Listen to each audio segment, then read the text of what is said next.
గుడివాడలోని లెండీబాగ్లో Balaji apartment 404లో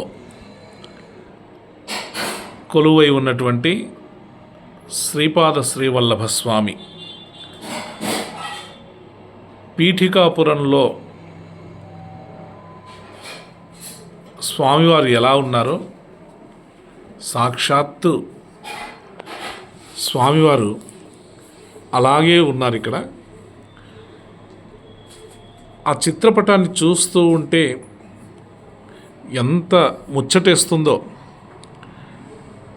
Mugdha మనోహరమైనటువంటి ఆ స్వామి రూపాన్ని తనివి తీరా చూసి ఆనందించవలసిందే. స్వామి రూపం ఒక్కసారైనా మనం చూడాలి అనిపించేలా ఆ చిత్రపటం ఉందంటే సాక్షాత్తు పిఠాపురంలో స్వామివారు ఎంత అందంగా ఉన్నారో. ఆ చిత్రపటాన్ని దత్త సేవిక నిర్మలమ్మ గారు ముచ్చటపడి చేయించుకొని తన ఇంట్లో స్వామిని పెట్టుకున్నారు. అంటే ఆవిడకి ఎంత ఇష్టమో ఆ ఇష్టం ఇక్కడ మనకు స్పష్టంగా కనబడుతుంది. అందుకే మనకు పిల్లలకు కూడా కష్టంగా చదవద్దండి, ఇష్టంగా చదవండి అంటుంటాం. ఇష్టంగా చేస్తే ఆనందం వేరుంటుంది, కష్టంగా చేస్తే బాధగా ఉంటుంది. చూడండి, ఆ ఫోటో పక్కన కూర్చొని ఆవిడ ఎంత ఆనందపడుతుందో ఆ స్వామిని చూస్తూ. ఆ స్వామి తన పిల్లల్లాగా, ఆ స్వామి తన భర్తలాగా, ఆ స్వామి తన సొంతమా అన్నట్లుగా వాళ్ళను ముద్దాడుతుంటుంది, సర్దుతూ ఉంటుంది, ఆ పూలను అలా తీసి అలా పెడుతుంటుంది, దండలు మారుస్తూ ఉంటుంది.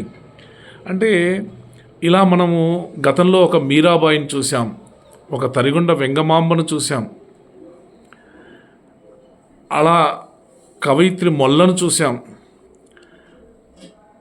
అంటే ఒక భగవంతుని పైన ఇంత భక్తి పెంచుకోవడం అనేది మనం నిర్మలమ్మ గారిలోనే చూస్తున్నాం. ఆవిడకి స్వామి అంటే ఎంత అనలయ భక్తో.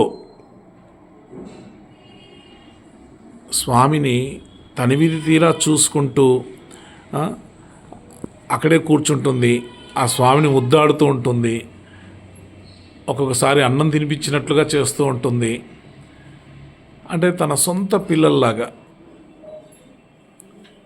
అలా చూస్తే స్వామి అక్కడే కొలువై ఉంటాడు. ఎక్కడ భక్తి ప్రదర్శిస్తుంటామో అక్కడ స్వామి కొలువై ఉంటాడట సూక్ష్మ రూపంలో. ఇది అక్షర సత్యం. ఇది పురాణ ప్రముఖులు చెప్పిన మాట. మనం ఎంత స్వామిని ఇష్టపడతామో స్వామి అంత మనల్ని ఇష్టపడుతూ ఉంటాడు.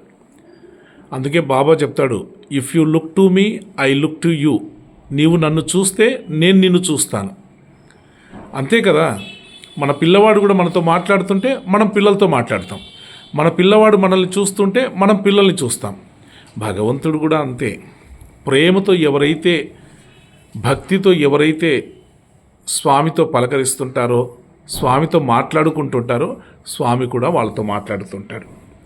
అందుకే ఆవిడ ఎవరు ఏం అడిగినా, ఏ సమస్య గురించి వారి దగ్గర విన్నవించుకున్నా ఆ సమస్యను అతి సునాయాసంగా ఏం కాదులే అని ధైర్యాన్ని, ఆ ధైర్యపు వచనాలు పలికి వాళ్ళను స్వాంతనపరుస్తూ ఉంటుంది.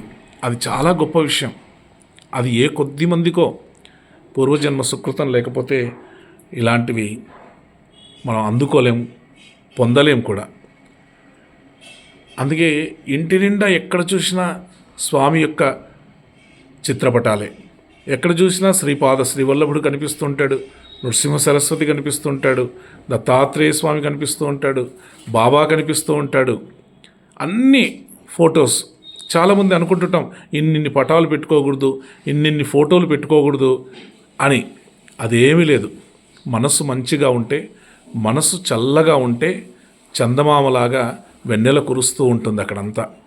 అందుకే ఆవిడ ఇంటికి కూడా లెండీబాగ్ అని పెట్టుకుంది. ఎంత చక్కగా పెట్టుకుందో.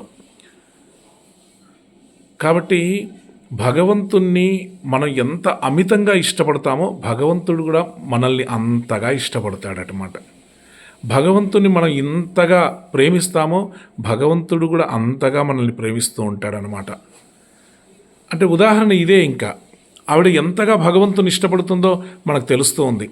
సిద్ధమంగళ స్తోత్రం చేస్తున్నా, శ్రీపాద శ్రీవల్లభ చరితామృతాన్ని చెబుతున్నా ఎంత తన్మయత్వంతో, ఆ దీక్షతో, ఒక పట్టుదలతో ఆ చెప్పడం అనేది ఆ భగవంతుడు ఇచ్చినటువంటి గొప్ప వరం. భగవంతుడు తనలోనే ఉన్నాడా అన్నట్లుగా అనిపిస్తుంది మనకి. ఎందుకంటే ఈ కలియుగంలో భగవంతుడు దైవం మానుష రూపేణ, భగవంతుడు మనిషి రూపంలోనే మన మధ్యనే ఉంటాడు. అందుకే బాబా ప్రతి జీవిలో భగవంతుణ్ణి చూడండి, ప్రతి ప్రాణిలో భగవంతుణ్ణి చూడండి, ప్రతి మనిషిలో భగవంతుణ్ణి చూడండి. అయమాత్మ బ్రహ్మ అన్నారు. అంటే ప్రతి మనిషి బ్రహ్మ పదార్థమే, ప్రతి మనిషిలో ఆత్మ బ్రహ్మ పదార్థమే అన్నమాట.